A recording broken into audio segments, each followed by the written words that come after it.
Hi all, welcome back to my new vlog.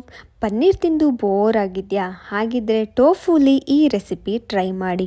ಮೊದಲು ಪ್ಯಾನ್ಗೆ oil ಹಾಕಿ ಅದಕ್ಕೆ ಜೀರಿಗೆ, ಕರಿಬೇವು, ಕಸೂರಿ ಮೇಥಿ, ಈರುಳ್ಳಿ ಹಾಕಿ ಫ್ರೈ ಮಾಡಿ. ಆಮೇಲೆ ಅದಕ್ಕೆ ಟೊಮೆಟೊ ಹಾಕಿ ಮಿಕ್ಸ್ ಮಾಡಿ.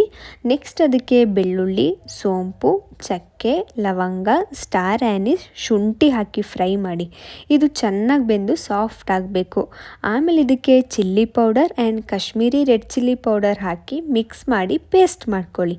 ನೆಕ್ಸ್ಟ್ ಅದೇ ಪ್ಯಾನ್ಗೆ ಆಯಿಲ್ ಹಾಕಿ ಅದಕ್ಕೆ ಕರಿಬೇವು, ಕಟ್ ಮಾಡಿರೋ ಟೋಫು, ಸ್ವಲ್ಪ salt, turmeric and chilli powder hockey mix ಮಾಡಿಕೊಂಡು ಸ್ವಲ್ಪ ಫ್ರೈ ಮಾಡ್ಕೊಳ್ಳಿ. ನೆಕ್ಸ್ಟ್ ಅದಕ್ಕೆ ರುಬ್ಬಿರೋ ಪೇಸ್ಟ್ ಸ್ವಲ್ಪ ನೀರು ಹಾಕಿ ಮಿಕ್ಸ್ ಮಾಡಿ ಅದಕ್ಕೆ ಚಿಕನ್ ಮಸಾಲ ಪೌಡರ್, ಕೊತ್ತಂಬರಿ ಸೊಪ್ಪು ಹಾಕಿ 5 ನಿಮಿಷ ಕುದಿಸಿದ್ರೆ ಟೋಫು ಗ್ರೇವಿ ರೆಡಿ.